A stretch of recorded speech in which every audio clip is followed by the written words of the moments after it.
జై బాలయ్య అంతే. ప్రతి తెలుగువాడు కాళ్ళ వేసుకొని చూసుకొని తెలుగు చెప్తాం అంతే. ఇప్పుడు వరకు ఆయన వదిలి మాసు రొట్టగొట్టుడు కొడితే జనాలు పైకి లేస్తారు. ఎస్, శివుడు కొడితే లేస్తారు. త్రిశూలంతో సీన్స్ కావచ్చు, తాండవం కావచ్చు, లాస్ట్ లో శివుడు డాన్స్ చేస్తాడు చూడబయ్య, మైండ్ బ్లాక్ అయిపోతుంది. దేవుణ్ణి రియల్ గా చూస్తే ఎలా అనిపిస్తుందో అంత బాగుంది. ఏదో ఎలివేషన్ ఇస్తున్నారు వీళ్ళు మైక్ పెట్టగానే అని అనుకోకండి బాబు.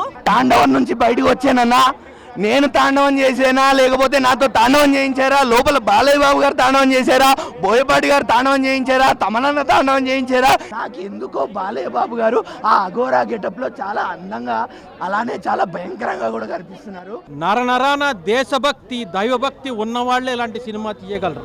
బాబోయ్ అసలు ఇప్పటికీ చేతులు వణుకుతున్నాయి. బాలకృష్ణ తప్ప ఎవ్వరు కూడా చేయరు. నందమూరి ఫ్యామిలీ నుంచి చేయాలంటే ఒక బాలకృష్ణ, ఒక ఎన్టీ రామారావు తర్వాత ఎవ్వరు చేయరు కూడా. మామూలుగా ఇంకా శివరాత్రి రావడానికి ఇంకా 2 నెలల టైం ఉంది. మా బాలయ్య బాబు రూపంలో ఇప్పటి నుంచే శివరాత్రి స్టార్ట్. శివయ్య తాండవం నచ్చింది బాగా. రోమాన్ లేస్తే ఫైటింగ్ ఎక్సలెంట్ అండి. ఇంత గంభీరమైన గెటప్ వేయడానికి ఒక బాలకృష్ణనే తప్ప వేరే వాళ్ళకు సాధ్యం కాదండి. మా పిల్లల బర్త్డే గుర్తుంటే మాకు తెలియదు, మా డేట్ మాత్రం మాకు గుర్తుంటే మాకు తెలియదు. డిసెంబర్ 5 మాత్రం ఎప్పుడు వస్తుందని ఎదురు చూసాం భయ్యా.